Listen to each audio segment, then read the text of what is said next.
So, legendaries haven't been talked about nearly as much as the other topics as, say, covenant abilities or soulbinds and conduits, but legendaries will be yet another borrowed power coming in Shadowlands to further empower your character. So let's talk about what they do, but primarily how and where to obtain them. Bear in mind, some systems connected to legendaries that we're going to talk about, notably Torghast and the Maw Zone, are being covered in separate videos more deeply. Link to them should be either on this video or in the description, or should be out in the future if they are not out yet in the case of the Maw videos, so remember to subscribe to get that. Right, let's get started then. So legendaries in Shadowlands, much like the Legion expansion, it's going to be a piece of gear broadly available and uniquely equipped, meaning you can only have one equipped at any given time as opposed from the two from Legion. But you're going to have a variety of options depending on your class and spec, with a variety of effects on offer as well that will cater to all different types of content in the game or combat situations like multi-target or single target and so on and so forth. But unlike Legion, where we had not such a great system with the random drops, and this time they're gonna be crafted with a lot more control and agency. Not in a traditional sense, however, as they are being crafted by a fellow NPC named the Rune Carver. I know, very spooky. First step then, unlocking the Rune Carver and unlocking the ability to craft legendaries.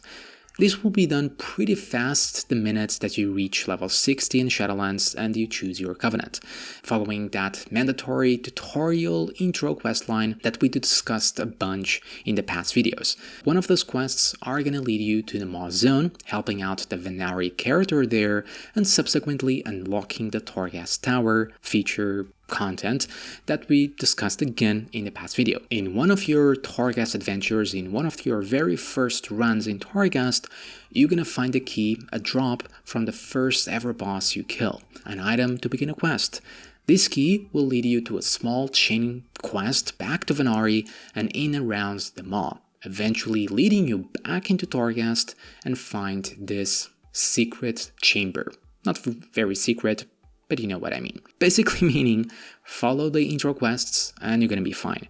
After following a couple more quests, without much spoilers, the Rune Carver will offer his services, and you will have the craftable legendary system available to you through this pretty cool and simple interface, as you can see here.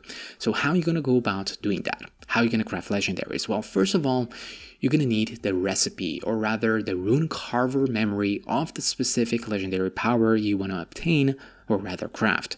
These will drop from a variety of sources depending on what legendary power you are seeking. There are 4 legendary powers that are entirely class-based, 4 powers which are spec-specific, simply providing improvements to a specific ability that you may have, like a single target ability or an AoE ability, like say extra damage and a chance of refunding runes on your obliterates as a Frost Decay, or something a bit more exciting such as an AoE throw glaive on Havoc through an Immolation Aura buff that stacks, that also makes them hit much harder and actively changes the way you play. Many of these powers are actually things you had in the past, like Legion legendaries or artifact traits or old tier sets or even glyphs. There's yet another 8 powers which are simple general powers that are giving some improvements to specific types of content, like say in the Maw Zone or Torghast, improving your damage per target killed in those areas as an example. Or others which are akin to something like the Legion legendaries improving your mobility, or other general improvements like Echo of Ionar acting as a sort of support legendary effect, increasing the damage of a nearby teammate. You can check all the legendaries in the game in the adventure journal, but currently it doesn't state where they actually come from, where the memory comes from. So how you can get these? Well, first you need to have the Rune Carver unlocked for them to drop. And second, they seem to drop regardless of your current spec, so I guess that's pretty good. And some of them are pretty straightforward. Like for an example, if a legendary is improving your ability to fighting the Maw vendor will sell it costing Stygia, the Maw specific currency, with a high rep requirement. But your class and spec based legendary powers, well, it's way too long of a list to state in the video because many classes and specs have completely different sources, from specific dungeon bosses to specific raid bosses, reputation vendors, or even world bosses. So in the description you may find a link for all of them. One thing to note, however, they have 100% chance to drop, so it's not something you're gonna have to grind off. Just have to do the content. Even LFR seems to drop it, seemingly for an example on the raid drops. So it's super deterministic to get these recipes, these memories. Now once you obtain the memory of the legendary power you want and you bring it back to the rune carver to add it to your library, essentially, you're gonna need a couple of materials to craft it, as you can see here in the rune carver UI. The first one you're gonna need to start the process is the base item. This is a white quality item crafted by the many crafting professions. Legendary powers can actually be applied to any gear slot except for trinkets. However, powers are predetermined bound to a specific gear slot, 2 or 3, like take Super Strain power from the decays, can only be applied to necks or chests, but the general legendary powers like the Echo of Unar usually can be applied to 3 different slots. So depending on your class equipment type, or if it's rings or necks, you will either need to be that respective crafting profession to be able to craft it, have a friend to craft it for you, or simply buy it from the auction house. Pretty simple. The mats to craft it are not extremely rare or expensive, but they are not super cheap either.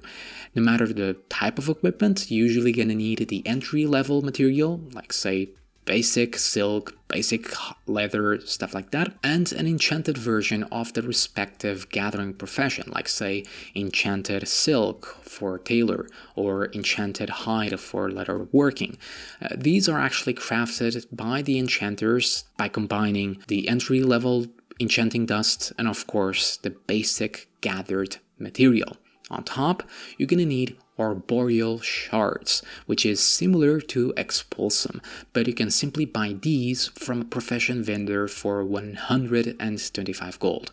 Ultimately, each basic legendary item will always have a standard cost attached to them, no matter if you craft them or you buy them. Now, these white-based items are what dictates the aesthetic look of your legendary as well. Legendaries actually have these amazing looking sets for each armor type, so if anything, you might want to craft all of them to eventually obtain that transmog. It will take some time, granted, and the other thing that this crafted item dictates, which is far more important, is item level. At the start, the crafters will only be able to get the rank 1 of this white item with a specific item level attached. However, the more of them the crafter crafts, the higher the rank is going to be. He's going to level up that rank and eventually he's going to get to rank 2, rank 3, and rank 4. And then a higher item level based item can be created for a higher item level legendary. The materials will of course rise and so will the cost, so keep that in mind. At the start, it will be impossible to get the higher ranks, so feel free to craft or buy yourself the rank 1 and progressively over time get the other ones as you can upgrade the legendary item and in turn the item level. More on upgrading in a minute.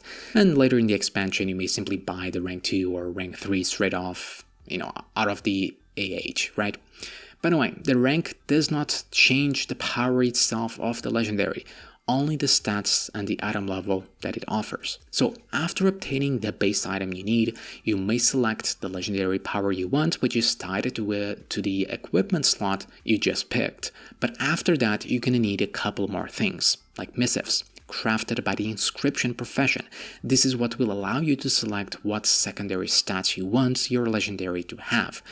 I know, super cool, extra agency. Simply go buy them from the AH or craft them, slot them at the rune carver interface along with the base item, and done. After that, you're gonna need Soul Ash, our big new currency to craft legendaries, and this is the most time-consuming resource you're gonna need. And this will be obtained from the 2 6th floor runs in Torghast on a weekly basis. Think of it a bit like visions, but make sure to check out my video on Torghast for a better in-depth explanation of how that works. Timestamps are all there for you. In short, this will be the mandatory weekly content that you're gonna need to do. In Torghast, there will be these 2 wings with 6 floors. Mini dungeons essentially, for you to run on a weekly basis with various layers. Difficulty levels, basically, again, to go through and unlock. It's pretty quick, about 20 to 30 minutes per run. And if completed, you're gonna get Soul Ash as a reward. Higher the layer, bigger the reward, and it's cumulative, as a layer 5 or 4 will net you all the previous layers Soul Ash as well, once unlocked anyway. For your first time, you will have to go layer by layer, which can be a bit more time consuming. That said, simply make sure to do that content with the highest layer you can do, and both wings available to get the highest amount of Soul Ash possible. So, you're gonna need 1250 Soul Ash to craft the basic entry-level legendary. It's going to take you 1 to 3 weeks to get that, depending how far you can go on the layers in Torghast, as the layer 2, for an example, grants you 220 Soul Ash, 440 total if you do both wings. So once you obtained enough Soul Ash and done all the previous steps, you may simply craft your legendary with a pretty cool cutscene and enjoy the power that it offers. What about upgrades then? Well, upgrading is fairly similar to how you craft a legendary. Still at the rune carver, you will be able to select the upgrade option, and you're only gonna need 2 things. Soul Ash, and you can see there how much it costs for the various ranks, both as upgrades or when crafting it from the start. Yeah, can get quite steep. You're also gonna have to make a decision of what legendary to upgrade. You might have a legendary which is really great for raids, is really great for a single target, and you might have a legendary which is really great for AoE, for Mythic Plus for an example, right? Or for PvP, whatever it might be. So you're gonna have to choose which one to upgrade. If you upgrade just one to the max over time, or if you try to keep both of them balanced, that's kinda up to you. It's gonna be quite time consuming though. It's something that you're gonna progress over time. And finally, and do not forget this, you're also gonna need the higher rank based item crafted by the crafters, that white based item that we talked about, to be able to upgrade it, not just Soul Ash, okay? And that's it. Again, this won't be something you will be able to do early on. I know upgrading your legendaries will take a few weeks for crafters to get to the higher ranks, and a few weeks more as well to get the necessary Soul Ash. But it's a pretty simple system with a lot of agency and a lot of meaning to professions as well. All of the professions are involved in this.